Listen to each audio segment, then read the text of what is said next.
Hiya! So, at the risk of this sounding like a commercial, are you like me and you can't make a hat to save your life? No matter what you do, it's either too big, too small, too tight, too long, whatever the reasoning is. If you stick in this video, I'm going to show you how I made this hat in under an hour. Because it was the easiest thing I've ever done, and it was actually fun, which I can't say about making hats because I hate making hats. But I now love making hats, and now all I want to do for market prep is make these darn hats. So stick with me through this video because, like I said, it's going to be a long one, and I'm going to show you how to use these templates from Bebe Crochet because they go all the way from 0 to 3 months up to extra large men's. So stay tuned. Okay, so the first step is to make a magic circle, or she has the chain 4 method on here as well. And then you're going to follow the pattern that she gives you to increase until, so normally you could take the end here, but I always secure it and stick it through this little hole here so it lines up easier for you. But instead, I'm going to just kind of lay it on top there.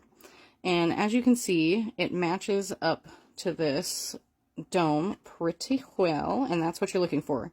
So if you happen to get to a spot where it's, you know, let's say a little short, but if you put another row on, it's going to go over, she has a way to fix that in her pattern as well. So the next thing that you're going to do is you're just going to keep increasing, or you're not going to keep increasing, but you're going to start building the body of the hat instead of the top of the hat. So this is actually for my daughter. I have coffee on the mind, don't mind the color. But basically you're going to go down until the center, when you put it over top like so, the center hits the bottom here. So I'll be back when I hit that.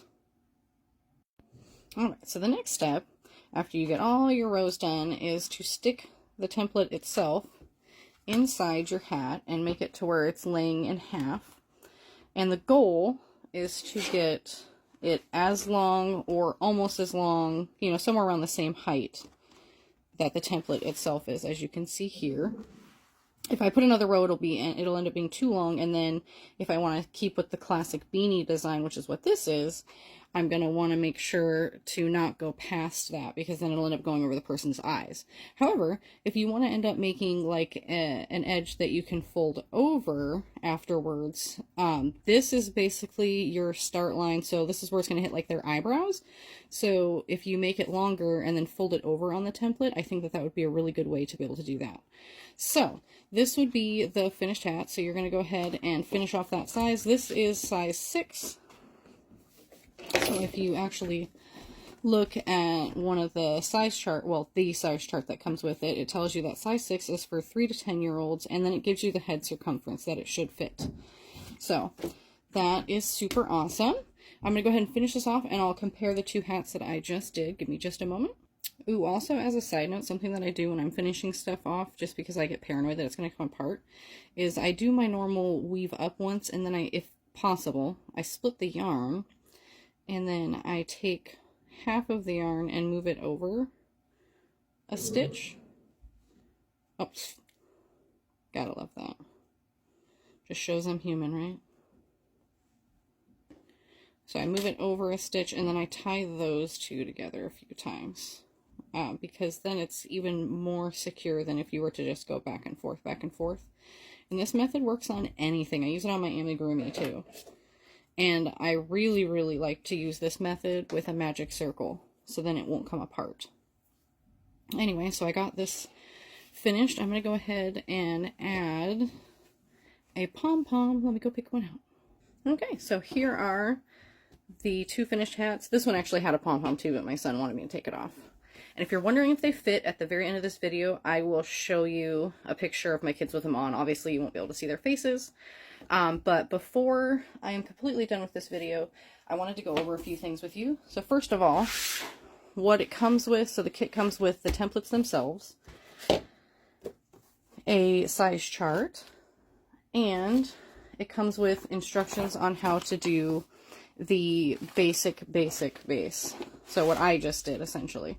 And it's completely customizable because you can change the stitch as long as it can be worked in around. You can do that. You can make it as long as you want. You can size up to get more of like a loose fitting hat, and then also make it like kind of a slouchy hat. So I think that's kind of cool.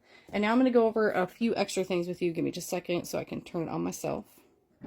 Okay, so when I first saw this template, I wanted it so bad because I cannot for the life of me, like I said, make a hat to save my life. And the person who owns Bebe Crochet reached out to me and was like, hey, did you want to try my template and then just review it and you can say whatever you like about it? And I was like, sure. But anyway, these are the questions that I had when I first saw a video about it. Can you use a different stitch? Yes, you can use any stitch as long as you can work it around. If I kind of already explained this, but when you get to the end of the top, if it doesn't fit around the base because it's too small, but if you add another row it's too big, she has a way to fix that. It's included in the pattern. If you can't make a magic circle, she has an option to where you can do like the chain 4 method, and she shows you how to do that. If you're a visual person, she also has a video that you can link to, and it walks you through the pattern that way, so it's visual. She herself is located in the UK, but she has a US supplier, which is the Lily Pad. I will schmink both in the place, so if you want to try it out and buy it, I got you. And then the pattern is also worked in continuous rounds. So if you don't personally like doing the continuous rounds, the reason you do it is so it doesn't have that like slant or a backside. It's just continuous. If you want that continuous round or non-continuous round, you can still do the slip stitch and chain 1 if you want to do that. That's totally an option. So those were the questions that I had personally. If you have any questions for me, please let me know. I'll also tag Bebe Crochet so that way you can ask her questions as well. Thank you so much, and I hope you enjoyed.